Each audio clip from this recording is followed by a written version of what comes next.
You are listening to the Centaku Media Podcast, a source for sharing interests beyond the scope of anime because we're in the center of other otaku interests. Hello everyone, my name is Sanjo-chan, and I'm your host of the Centaku Media Podcast. You are listening to the Centaku Media Journal, which is a bi-weekly episode series where I highlight the latest news coming out of the industries of the gaming, anime, and entertainment industries. And of course, that's being not just Japanese anime, but anything that puts a unique highlight of the anime industry, being from Japan, US, or Korea, of course, as long as it's, of taste, right? Of cultural taste. And I know a lot of people don't like that, but I don't care. I don't know if that's been an issue before, but we'll talk about that later. But anyway, so for those that are listening, you're probably into K-pop, you're probably into K-dramas, but you also like anime or vice versa. So if that's your way of life, then this is probably for you. So thank you for listening. And this is the week of May 24th, 2020. And if you're listening, I hope you're having a good time despite everything going on. And I know a lot of people are either still working or not at work or working from home. And my situation, which is something I've mentioned a few times in the episodes that have been released so far, is that I'm actually not staying at home. And well, you never know. I'm pretty sure people didn't know what was, in for them. They didn't know what was going to happen with everything going on concerning COVID-19. So a lot of people are not working at all because they probably worked at physical locations, especially at restaurants where they had to close because they're non-essential. And just because with the economy the way it is, because of the shutdowns, they just don't have enough resources financially to fund people to pay them, and then it creates a ripple effect, and it's really devastating for some. But there are people working from home, and they would rather work from home than actually be out right now, especially if they're at risk of contracting the disease. And there are also people that work, such as myself. I work in an essential industry, unfortunately or fortunately, depending on how you view it. I work in a warehouse, so it's very spread out, and we do practice social distancing measures, so that's really good. So thankfully there hasn't been any cases at our facility where I work at, so that's good. Although I normally work maybe 5 hours a day, no, maximum of 6, but right when this all happened, we actually lost a person because they went on leave, and we've had to basically work 7 to 9 hours. And now that person came back, and one person left. So we're back where we started from, but we're actually getting like fewer hours now because everything is like going back to normal. As a lot of states reopened, and in Tennessee everything is reopened. Although, in my opinion, everything shouldn't reopen so quickly because we don't know what this is gonna entail. So it's like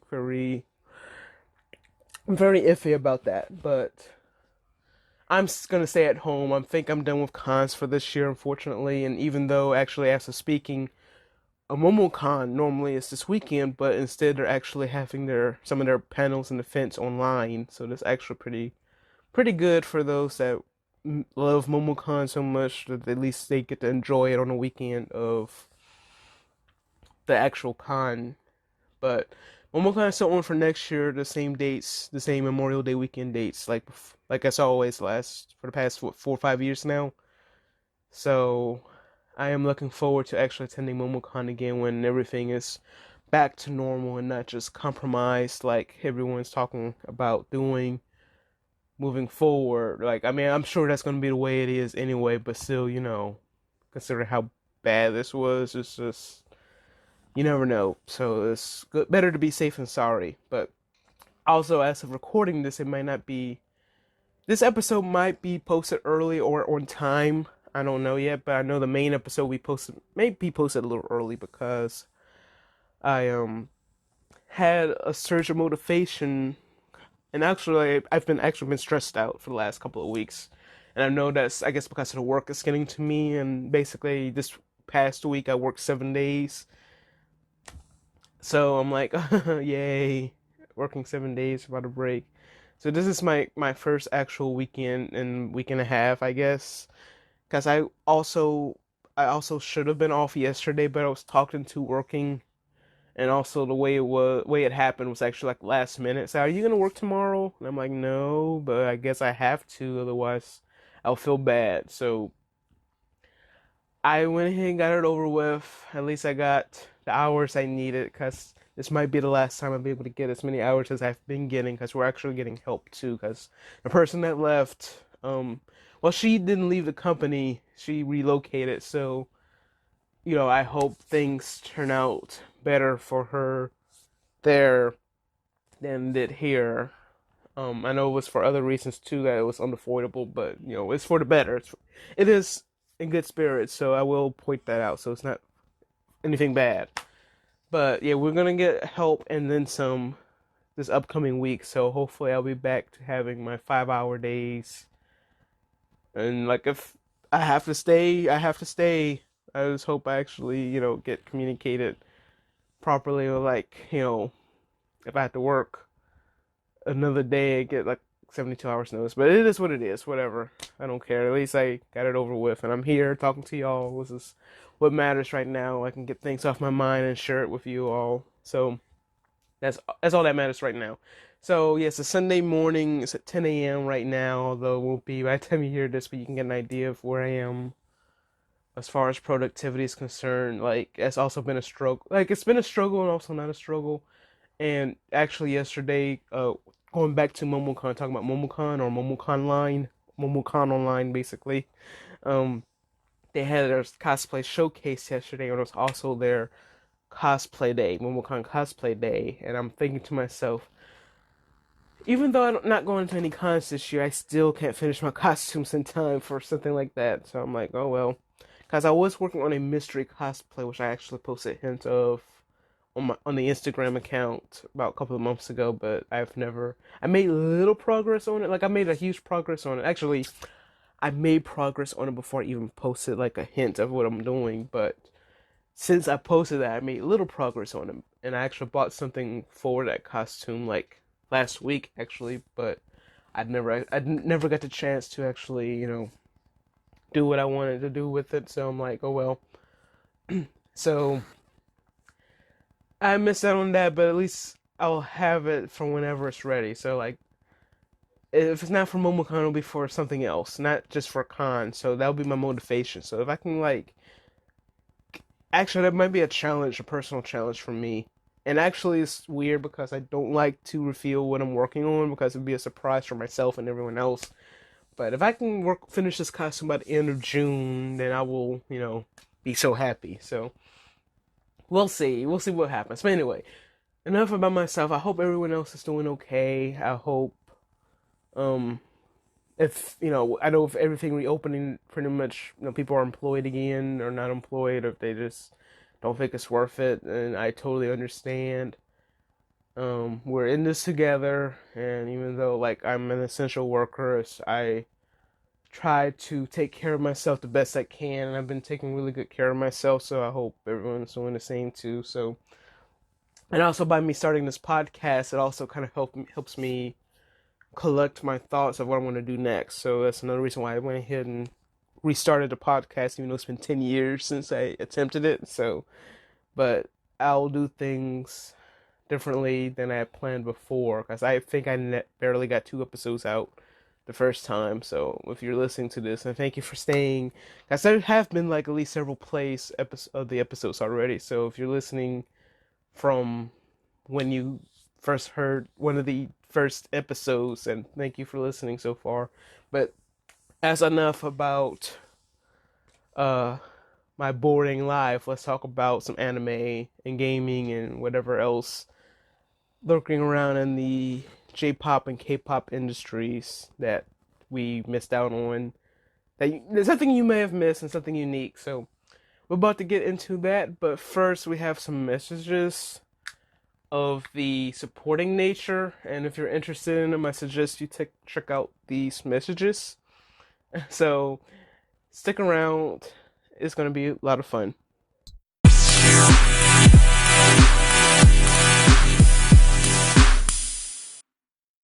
Welcome to the main course of the Centaku Media Journal episode number 2.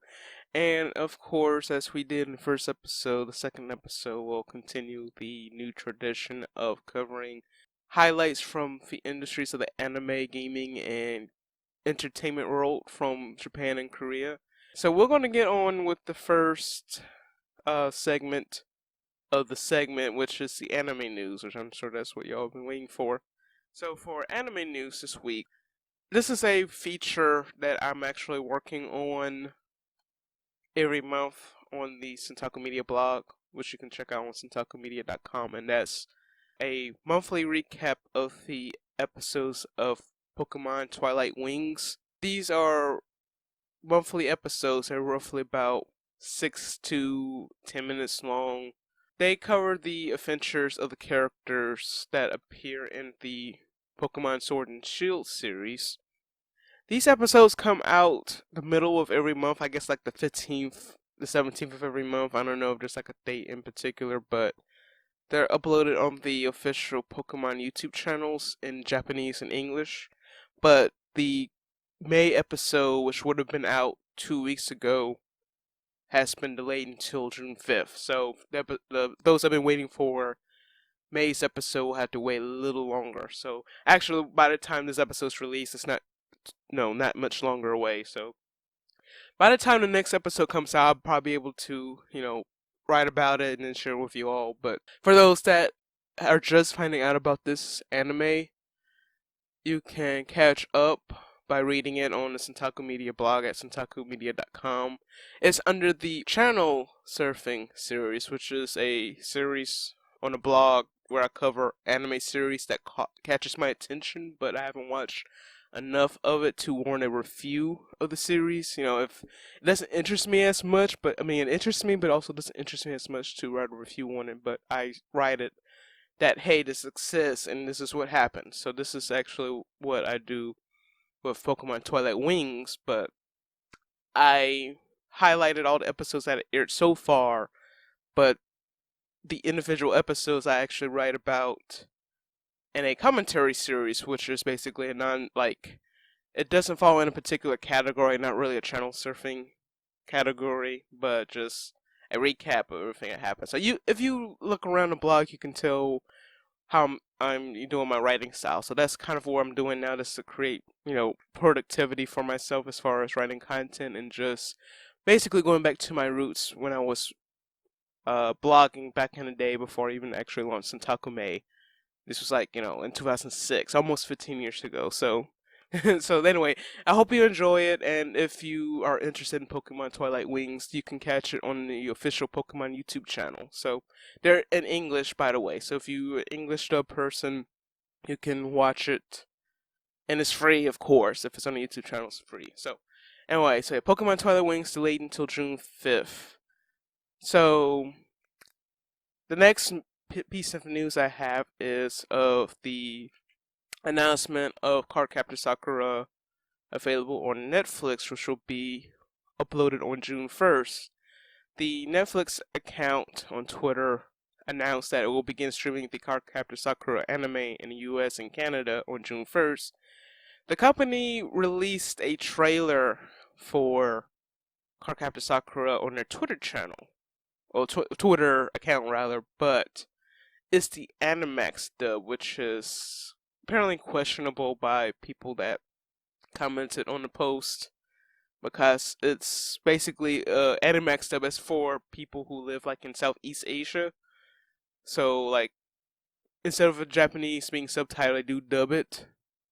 I think it's actually not really not just for Southeast Asia, but I think it's also to certain countries too. I think Canada gets those dubs sometimes, because I know Ocean Group, if I remember correctly, there's still a thing, Ocean Group, for those that are newer, that are just getting into anime. Ocean Group was the biggest dubbing group in Canada, or I guess they still are, but they dubbed most of the anime that we grew up watching. So like they are behind the dub of Gundam Wing, they are behind the early dub of Dragon Ball Z, and they've pretty much dubbed all the anime you've seen on Toonami back in the day during that era.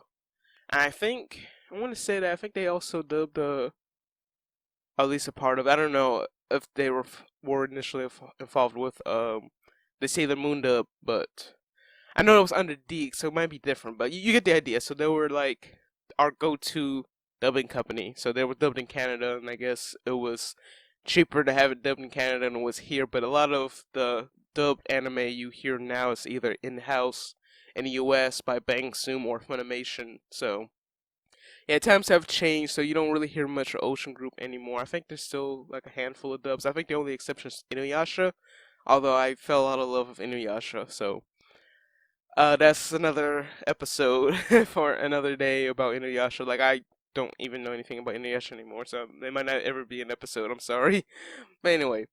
So yes, it's Cardcaptor Sakura, and anyway, moving on. Speaking of Inuyasha, this is actually interesting for those who are a female anime fan like myself and want to see more of these on their TV, although it was only expected if you live in Japan. So Crunchyroll posted, because they translated a poll that was posted in Model Press, a fashion and lifestyle website that aims at an audience of Japanese women between the ages of 18 and 45.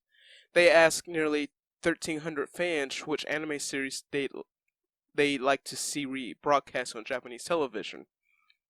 These are top 20 series that they would like to see re-aired. The poll ran from May 1st to May 10th of this year and featured some 1,289 respondents, with an 88% of the respondent pool identifying as female and the other 12% identifying as male. So in descending order, the top 20 results are Magical Angel Creamy Mammy, or Mommy, I forget how you pronounce that, so I apologize for that. Urusei Yasura, Aim for the Ace, Dr. Slump, and Arali-chan, which I'm actually surprised that that hasn't been dubbed in English yet. I thought I heard something about it, but I don't know, I could be wrong. So, moving on, number 16 is Prince of Tennis. 15, Touch, Bleach, which is actually gonna get a new anime adaptation of the arc they haven't covered yet. Kuroko's Basketball, or Kuroke no Basket. Kochikame, Pretty Cure. Gintama at number 10. Demon Slayer, which is wrapping up soon in the manga. Ranma Half, Candy Candy. Cardcaptor Sakura, which we just talked about. Satch Bell at number 5. Slam Dunk at number 4. Sailor Moon at number 3. Inuyasha at number 2, and Magical Doremi at number 1, which is surprising that Inuyasha, since we were just talking about that, isn't number 1. Or, I was going to say Gundam Wing, but I'm guessing that's like, on a different scale. And I know a lot of people say, oh, Gundam Wing is terrible, but I don't know if that's just the Western fans or the Japanese fans. I'm sure they probably found it kind of, out there for it being in the 90s, and I know times have changed, so I don't know. But yeah, so I know this list is surprising, and if you have like any comments, if you want to express your feelings about this, like let me know in the comments, like what anime you expected to be at number 1, or what anime that's not on there you expected to see on the list. Let me know in the comments and below, and I'll like to talk about it in the next episode if it's of interest. So that's it for anime news, and now we have gaming news, which I don't have much this week. And I know for gaming news, I know that's like kind of weird, because I know like this is like I guess a stigma with myself. I told you about how I started my blog, and for like the first few years, apparently there was this one guy, I guess he trolled me saying that he thought my blog was too video gamey, but who cares? I'm still gonna cover what I like, and too bad. So, but the news, I guess, is kind of a mixed bag, especially nowadays, considering the virus and a lot of games are being delayed. Like, um, Final Fantasy 14 in particular, that's one game I'm actually trying to get back into. Like, I actually reactivated my subscription, but I haven't, like, I probably play like maybe 3 times a month, and I'm like, why am I even paying for this if I'm only paying a few times a month? But that's what another reason is because there's a game that's actually distracting me, and I'm trying to like find a way to filter myself out of it because I'm like I'm spending more time playing this game when I could be playing 14. I just had to find a balance, I guess, and this with work the way it's been. It's just I would rather play this game. I don't want to talk to anyone, so I'm being antisocial at the moment, so to speak. So yeah, I would like to, I guess, cover more gaming. I guess more of the JRPG side, and I know with Final Fantasy VII being a thing right now, I know that would be like a target for some news, good news bits there. But I'll try to improve the gaming section, or if you like what you hear so far, then maybe I don't have to do anything else. But anyways, with that said, I have a story which is actually of interest, and the game itself actually does not interest me at all. So this one is from Kotaku, and it's of a 9-year-old Fortnite player that was banned for 4 years competitively. So there's a player by the name of Sinon, a good Fortnite player from Brazil who happens to be 9 years old. He received a 4-year competitive ban from Epic after the company found out he was playing and paid tournaments while under the game's minimum age limit, which is 13. Only this week, Xenon had entered and placed in a round of FNCS Solos Open Qualifiers, a global competition with prize money reaching in the millions. By him being banned for 4 years, he'll be able to play competitively when he's 13. And the Kotaku article also linked a clip from, I guessing, the Twitter account of the player's father. And of course, as expected, when the kid logged on to play, he got a message saying that his account has been banned. Well, not his account, but he's been banned from playing competitively. So he can still play the game, but he just can't participate for prize money. So, like, they knew that they entered that, knowing that the kid was under the age limit. So it's kind of, I guess no coming back from that. Like they knew that they entered at a young age, and getting that money at an age is basically, a no-no. So, actually, I think even 13, playing at 13 is actually kind of reaching, but it's understandable. So, like, it's unfortunate that the kid got banned competitively, but it was in the rules. They did in rules that they can't play that young. So when his competitive ban is lifted, he can play again at 13, but that is if Fortnite will be around that long for him to play again. Like there might be something new. And actually, speaking of something new, I'm actually going to skip ahead a little bit while we're on the subject. But for those that are keeping up with gaming more than I have, there's a new first-person shooter game. I'm guessing was just in the same vein as like Overwatch. Oh, it's described as a what you call it? Like right, it's not even on here on my notes. Riot's answer to Counter-Strike is a game called Valorant, which is right now in closed beta. And right now, the only way you can play the game is if you have a closed beta key by watching participating Twitch streams. So if you watch a stream and is advertised, like maybe I guess through Valorant's Twitter account, and just make sure you get the right account, the right channel first before you go into channels that claim that they have beta keys just to get viewers. You watch streams for a certain amount of time, and then you uh, receive a beta key to enter using your Riot account, and then you can play the game. So that's how one way you can play the game right now. But you won't need to do that until June 2nd when the game is open to everyone. Closed beta will wrap up on May 28th, and during the intervening period, Riot will reset player accounts and patch in new content. During a live stream hosted by Jeff Keighley, I hope I pronounced his last name correctly, Riot specified that a new agent and map will be the highlights of the June 2nd update. There will also be new weapon skins, a season pass, and one additional mode that will carry a beta tag for the foreseeable future. Someday it might become an official second mode. Developers did not provide any more specifics, but they did know that it's not Team Deathmatch, and that Team Deathmatch will not be the first or second mode Riot releases.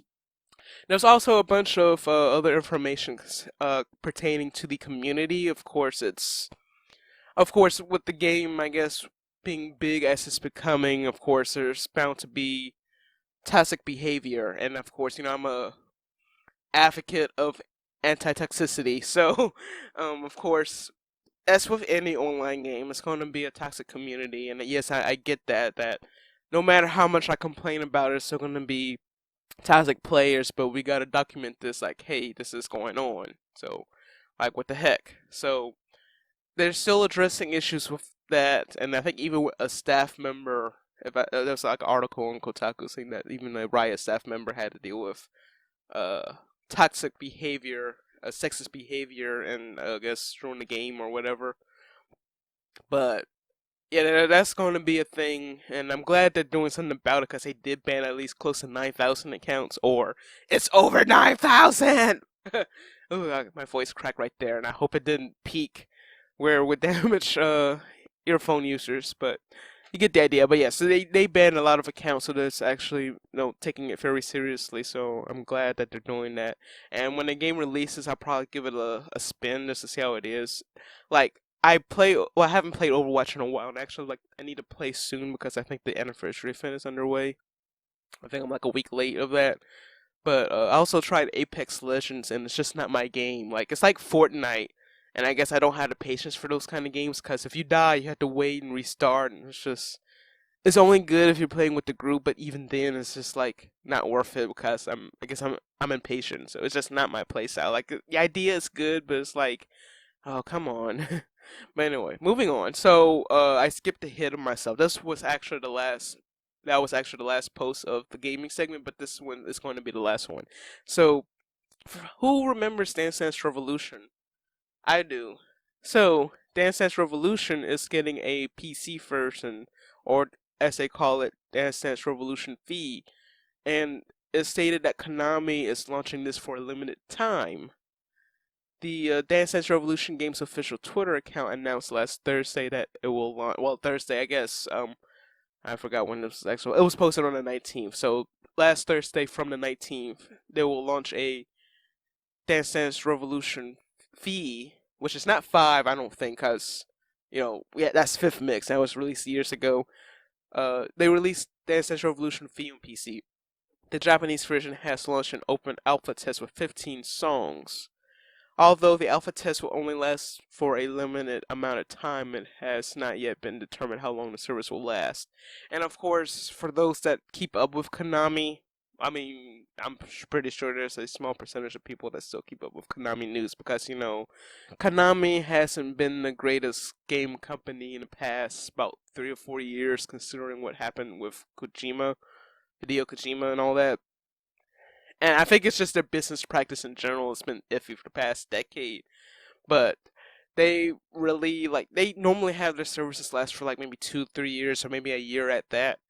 And I believe the online service for Metal Gear Online 2 ran, I guess, for maybe 3, 4 years. And that's, Metal Gear Solid 2 that came with, no, Metal Gear Solid Online, sorry. Metal Gear Online 2, that's the one that shipped with Metal Gear Solid 4, and I know they have a version, Metal Gear Online 3, for, Metal Gear Solid 5 Ground Zeroes. I don't know if that's still running, and actually last time I checked it was, and I was actually surprised because, like, this is actually past Konami's normal shelf life of online services. So I'm like, I don't know. I need to check on that, and I might post something about it saying that hey, it's still on. But anyway, so yes, to finish off that news segment, they say that the game will be accessed through the Konami Amusement website and will require a Konami ID, which I guess you can use across Konami services, and I think you can use it and particularly for the B-Money games. I guess it keeps up with your like scores and all that if you play religiously in a Japanese arcade, so that way you can have bragging rights and all that stuff. So I think that's how they have it set up. So, anyways, that's it for gaming news. And next we have entertainment news, and I know this one's gonna be quite lengthy. See. I try to keep news segments like between 3 and 5, but it was actually a lot this week that I have to talk about. So the first one is of Rain, and he released a song back in 2017 called Gang, and it's gotten mixed reviews because of the way that he chose to express himself in the video, which is basically over the top. So if you see the video, if you haven't seen the music video before, I'll link to it in the show notes. But it's a guilty pleasure of mine. Like, it's very cringy. I will just put out there as cringy, but I've been following Rain since I've gotten into K-pop, which has been since what, 2003, 2004. Yes, I'm an old head. I'm a young old head K-pop fan. But yeah, this video was over the top. It's like one of his biggest songs that he released. Oh, not really a big song, in that case, but I think this is like one track he released after he got released from military service in 2017. So, of course, with the music video the way it is, it's gotten a lot of, negative reviews. And because of this, he's trolling people that hate the music video, or the song at least. He says the flow of attention hasn't stopped. For years, K-pop fans have affectionately trolled the first generation star for his largely experimental phase that was Gang. Eventually, the phrase "one gang a day" was born, pushing everyone to watch and cover Rain's Gang every day for fun and laughs. Unfortunately, after a while, some netizens believed that the teasing went too far for too long, and they voiced concerns with online insensitivity that could be hurting him. In fact, earlier this month, the South Korean Government Organization for Statistics, or Statistics Korea, or KOSTAT, had apologized to the first generation K-pop star for mocking his Gang music video. KOSTAT faced extreme criticism for commenting, "We are here today to calculate the daily Gang stat," then marking the view count with a playful unit of UBD, which derived from Rain's past unsuccessful movie. And I think I actually forgot to post this in my notes, but I think the view count was like in the 6 million or something like that, but it translated to like 30 or 40 point something UBDs. I'm like, are you serious? Actually, I haven't even heard of that movie UBD. I gotta figure out what it was. Like, I've watched Ninja Assassin, which was actually pretty good, at least in my opinion, but I've never heard of this movie, UBD. I'm guessing it was that bad that no one's talking about it.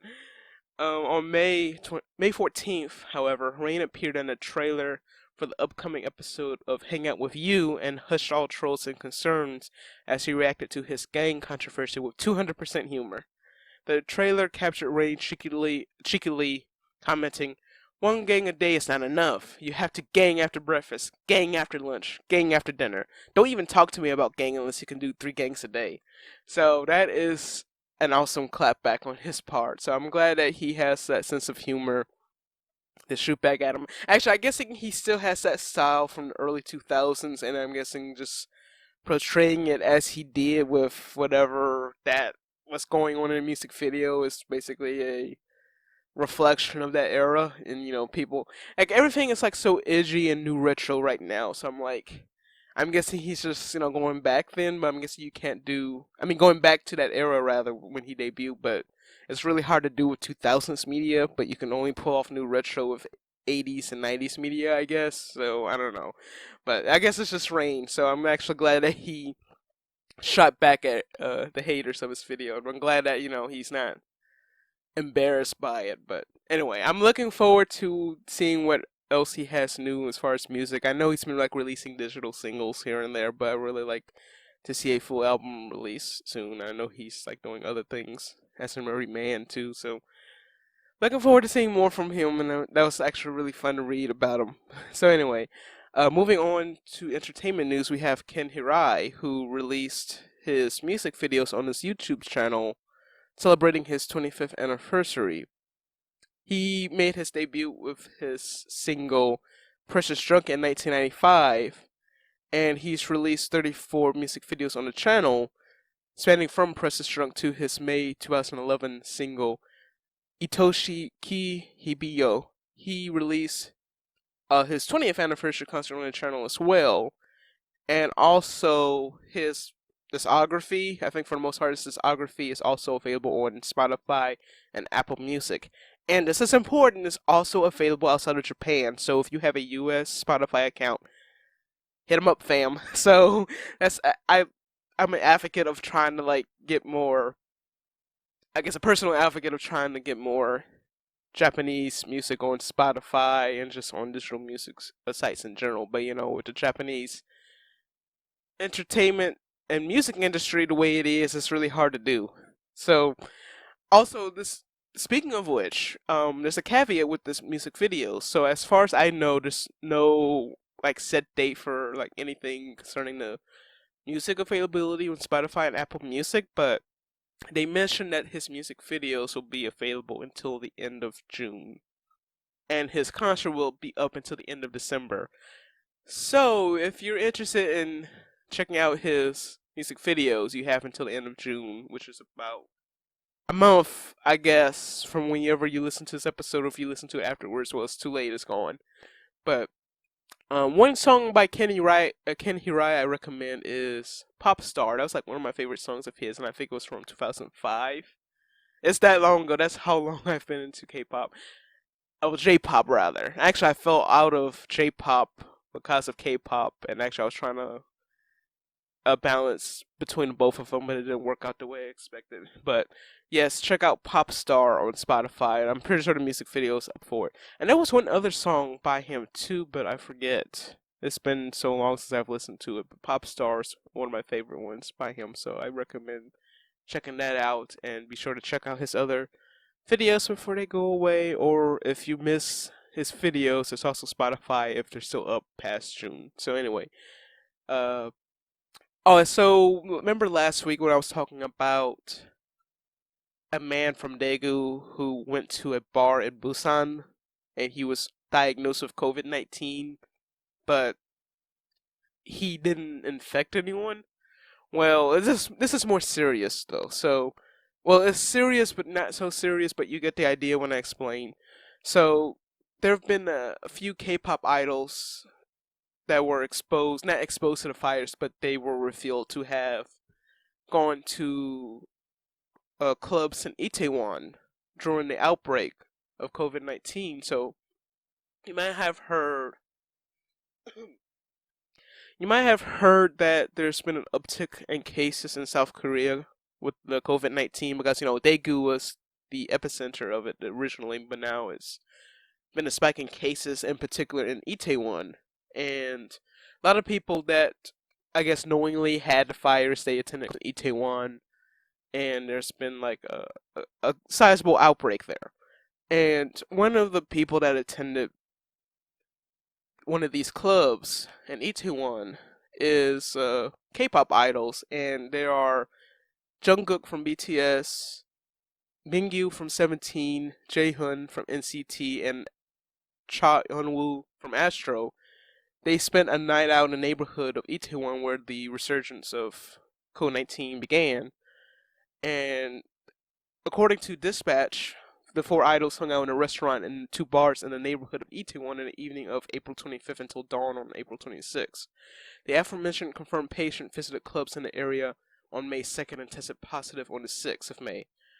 After this confirmed case was announced, the Central Disaster and Safety Countermeasures Headquarters requested that anyone who visited entertainment facilities, a category that includes clubs, bars, and more, in Itaewon between May 24th and May 6th refrain from leaving their homes. Reports about idols who were spotted in Itaewon surfaced a few days earlier, but the idols' names were not revealed, and their agency stated that they could not verify the fact as it pertained to the artists' personal lives. And of course, each agency of those artists have issued an apology concerning the situation. But the plus side is that the idols also tested negative for the virus, so they're okay. But of course, this is a reminder that you can't just, go out and think everything's okay during, everything going on. Because I know, like, some people, some places are reopening, and I know each country is different. Because I know in the United States, it's ugly concerning people's rights and all that, saying that having to wear a mask basically intrudes on their rights. But no, it's for a good reason, because people will die if you just, go around thinking everything is normal. There's a reason why this stuff is in order, so that way people can be protected. So I know there's people that had said that the virus is fake, and then they got sick from it, so they learned their lesson. So that's unfortunately the only way it seems like it's going to happen. But I hope it doesn't go that way, and it looks like things are getting better, but it'll still be a little while longer. So I don't know. I'm not going to go much into detail about that. I know you listen to this podcast to avoid deep stuff like that, but as far as like the K-pop industry is concerned, you got to know like how is this affecting people. And I know there was one idol that tested positive for the virus. I think it was Kai from After School, and I think she avoided she violated her quarantine order too. But I don't know much details about that. But I spent too much time on this already, so I'll move on. But I'll talk about it probably in a later episode briefly. But right now I gotta move on. So the last piece of news I have for entertainment is concerning Flow's North American tour. So this was actually something I was excited about at the beginning of the year, but nope, nope, nope, nope. So my history with Flow was the reason why I was excited this year. I had the opportunity to see Flow perform at Otakon back in 2017, I believe. Yeah, I think it was 2017 when I went. That was my first time going to Otakon.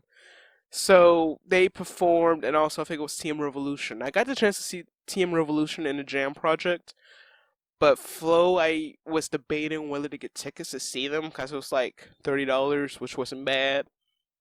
But there was also a photo shoot I really wanted to attend because they have the best photo shoots, especially considering the location it's in. It's like really exciting. Like, well, I guess actually no, I'm sorry, I got confused with Katsucon. Katsucon actually has the best locations because I've been to their photo shoots. I've been to the Final Fantasy photo shoot there, but this was also the Final Fantasy photo shoot that was held at the same time as the Flu concert. So I didn't get a chance to get a ticket there, and I was very optimistic that they would come to Atlanta or at least to like maybe perform at AWA. And I was almost right because they were gonna perform last night as of recording this on May 26th in Atlanta at Center Stage. So that's why I was so excited about this year, but nope, didn't happen. Yes, they were going to perform this week. I think their North American tour was going to start this week and included like a lot of stops. I think they added some stops on this tour, and unfortunately I don't have the old list handy, but they rescheduled their tour for 2021, and their tour is going to kick off at Animation on the weekend of May 28th, which is actually the same weekend as MomoCon next year. So MomoCon next year is like May 27th through the 30th, and Animation, like I said, is roughly the same weekend. So I think that's like on a Friday and Saturday that they're going to perform in Raleigh, North Carolina.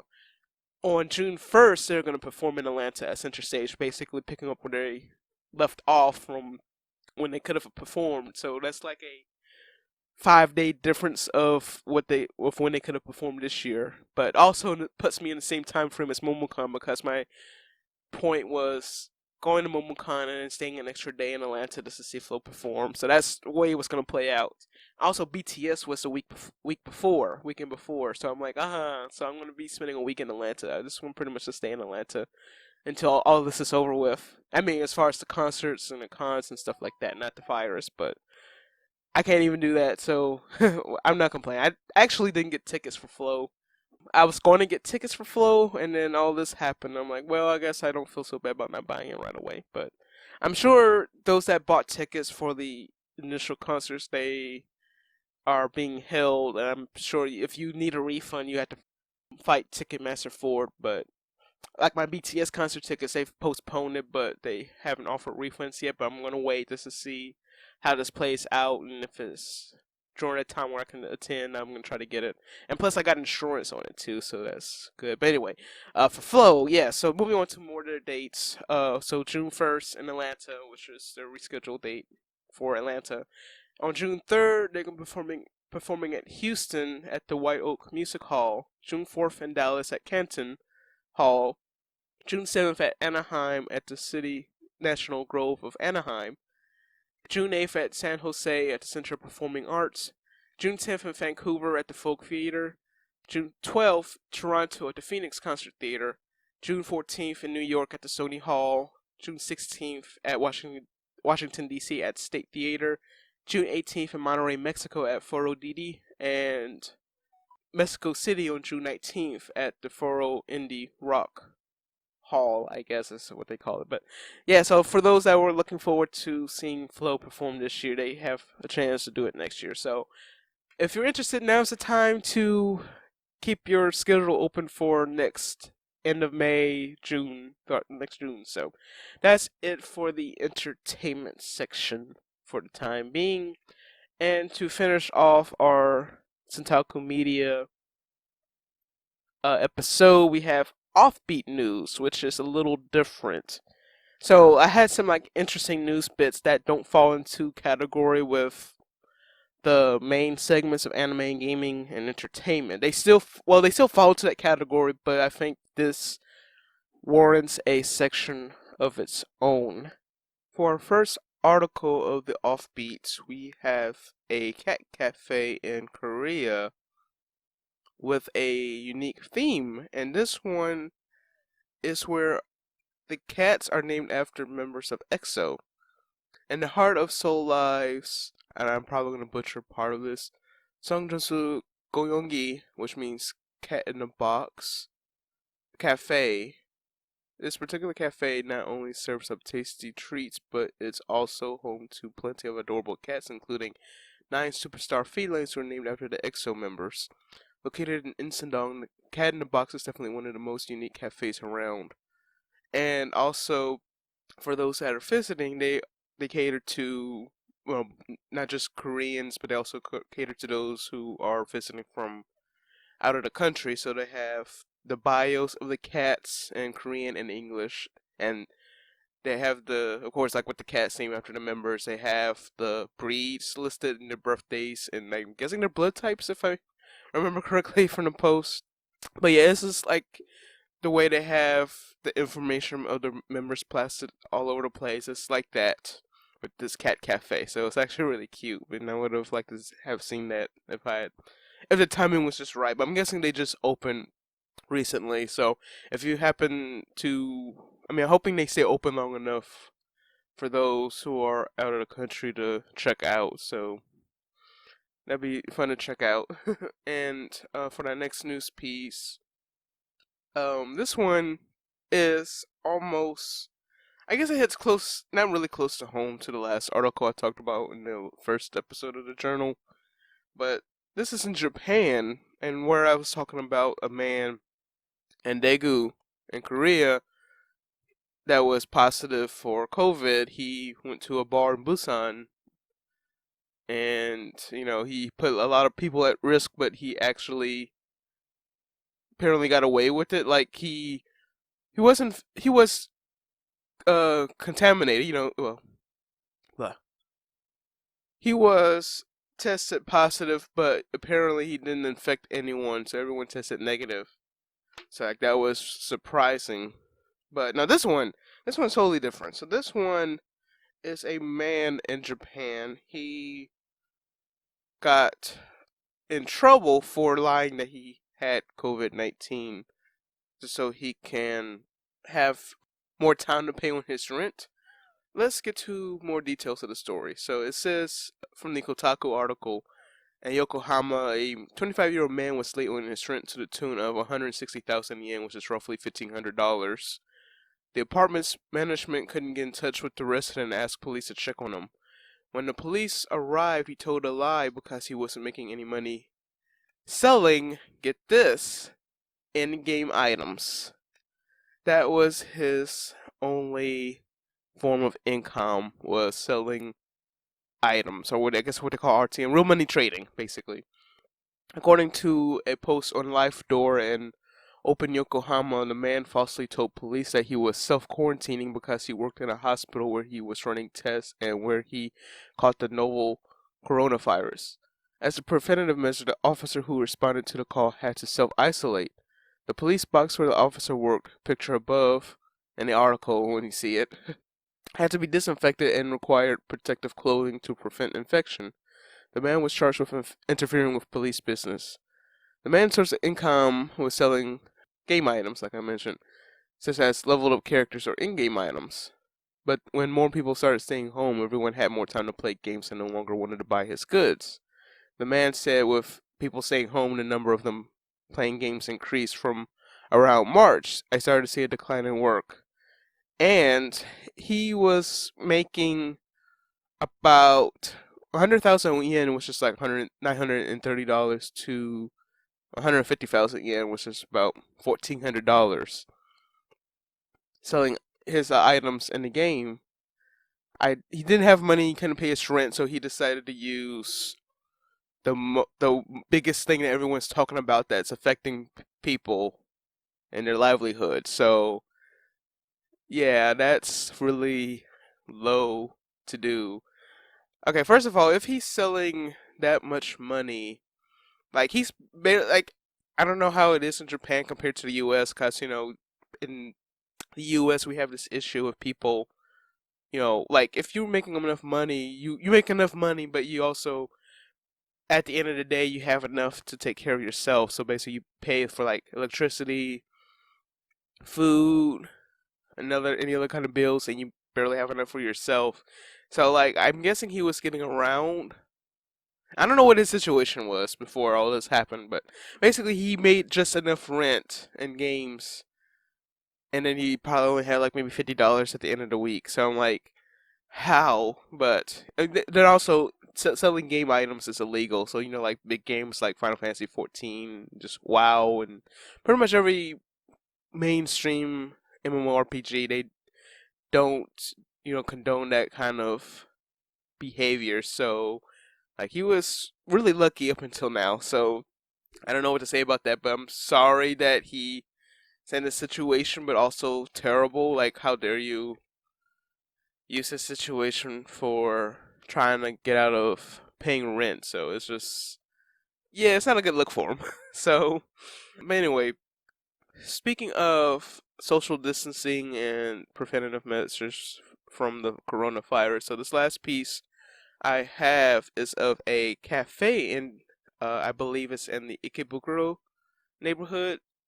It's called a social distancing cafe, or as they call it, social distancing Tokyo, or as I call it, the antisocial social distancing club.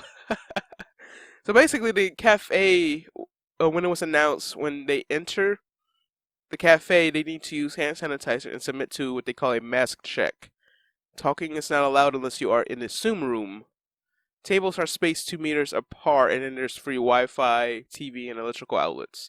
And if you are in Japan and you have the need to go to a cafe in these uncertain times, the cafe for 1 hour is 500 yen, or about $4.67, depending on the time you hear this. A drink is included with this, and if you want 5 hours, it's roughly $10, and a full day is $20, roughly $20. So that's what I would call the antisocial social distancing cafe.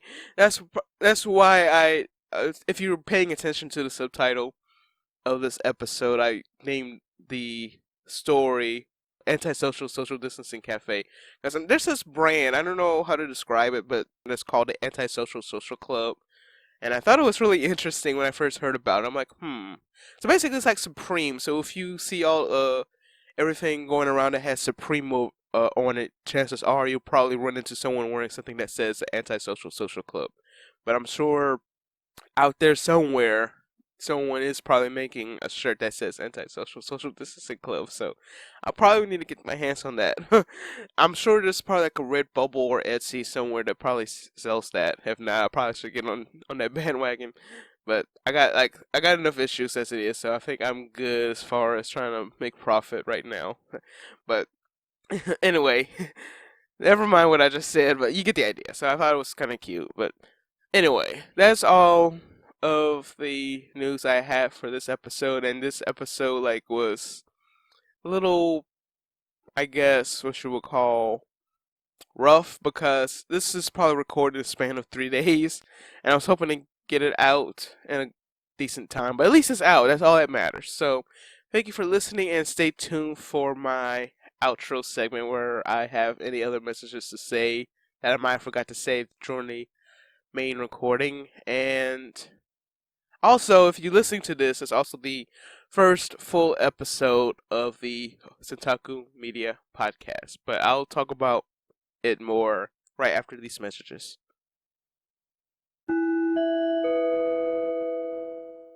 You've listened to the podcast, now read a blog. Check out the rest of Centaku Media, which features news, reviews, and observations written with a unique approach, catering to like-minded fans of anime and related subcultures. We love anime, but we also share beyond because we're in the center of other otaku media. If this is your mood, please follow along. Check out Centaku Media in the link of the show page or go to centakumedia.com. Be sure to follow us on Twitter, Instagram, and Facebook at Centaku Media.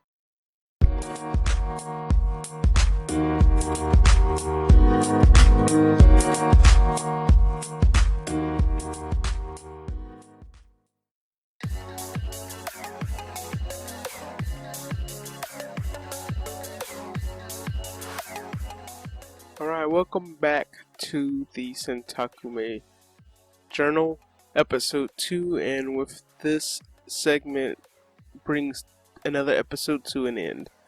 So if you're listening to this, thank you for listening and hopefully subscribing, and if you enjoy this, please leave a review, constructive, positive review, of course, and rate it. And also, if you have any ideas of what I can do for future episodes, please let me know. I have several ideas in a pipeline, but it's going to take time, and especially with everything going on with my situation, it might not be executed in a timely manner. And with that said, all that matters is that there's a new episode released at all, because I try to aim for the day of, as I promised. And probably when you hear this, it's probably a day late, but like I said, all that matters is that it's out.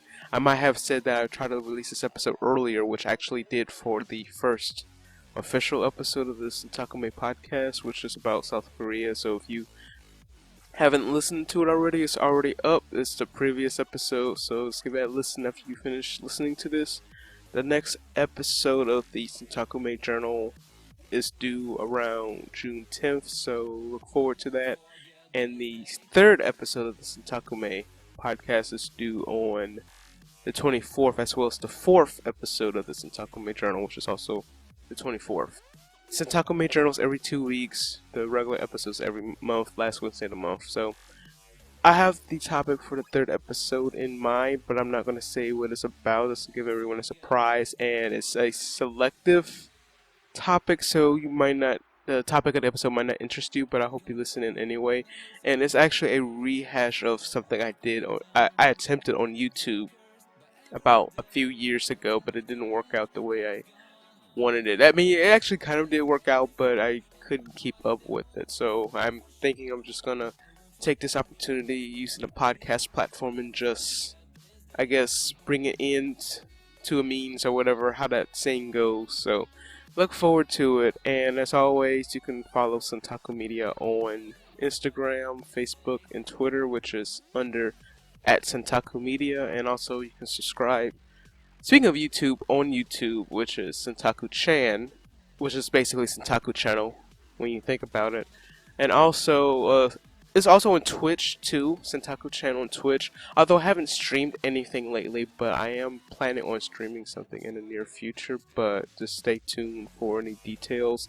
I'm probably going to finish playing Jet Set Radio when I do start streaming again. So I hope that will be some of enjoyment, because I enjoy streaming it, and actually I had quite a few viewers last time I did stream it. So I'm looking forward to playing it again to finish it for the first time again in 20 years now.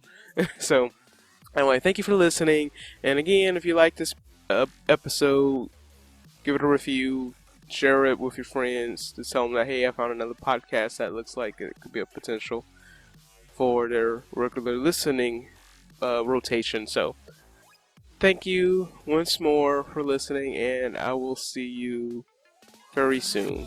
See ya.